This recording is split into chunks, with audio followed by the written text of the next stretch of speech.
குழந்தைங்களுக்கு பிடிச்ச மாதிரி ஒரு சூப்பரான பேன்கேக் ரெசிபி எப்படி பண்ணுறதுன்னு நம்ம பார்க்கலாமா? அதுக்கு ஒரு முட்டை ஒரு பவுலில் போட்டுக்கிறேன். நெக்ஸ்ட்டு முட்டை ஸ்மெல் வராததுக்கு வெண்ணிலா எசன்ஸ் கொஞ்சமாக சேர்த்துக்கிறேன். அரை கிளாஸ் அளவுக்கு நான் சுகர் ஆட் பண்ணிக்கிறேன். இதுக்கு பதிலாக நாட்டு சக்கரை கூட ஆட் பண்ணிக்கோங்க. அரை கிளாஸ் அளவுக்கு பால் ஆட் பண்ணிக்கிறேன். நல்லா மிக்ஸ் பண்ணி விட்டுக்கலாம்.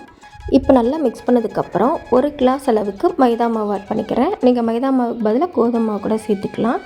ஒரு டீஸ்பூன் அளவுக்கு பேக்கிங் பவுடர், கொஞ்சமாக உப்பு, இது மூணையும் சேர்த்துட்டு நல்லா மிக்ஸ் பண்ணி விட்டுக்கலாம்.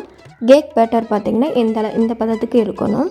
இப்போ கொஞ்சமாக ஒரு 2 டேபிள் ஸ்பூன் அளவுக்கு ஆயில் ஆட் பண்ணிக்கிறேன். இங்கே நெய் கூட ஆட் பண்ணிக்கலாம். ஆட் பண்ணிவிட்டு நல்லா மிக்ஸ் பண்ணி விட்டுக்கிட்டு இதை ஒரு டவாவில் கொஞ்சம் கொஞ்சமாக நம்ம ஊற்றி எடுத்துக்கிட்டா பேன் கேக் ரெடி ஆகிடும். கண்டிப்பாக நீங்களும் ட்ரை பண்ணி பாருங்கள். ட்ரை பண்ணி பார்த்துட்டு நம்மளுடைய சேனலை சப்ஸ்கிரைப் பண்ணாதவங்க சப்ஸ்கிரைப் பண்ணிக்கோங்க. பக்கத்தில் உள்ள பெல் ஐக்கனை கிளிக் பண்ணி ஆன்லைன் ப்ரெஸ் பண்ணிக்கோங்க. அப்போ தான் நான் நெக்ஸ்ட் வீடியோ போடும்போது நீங்கள் தவறாமல் பார்க்கலாம். தேங்க்யூ.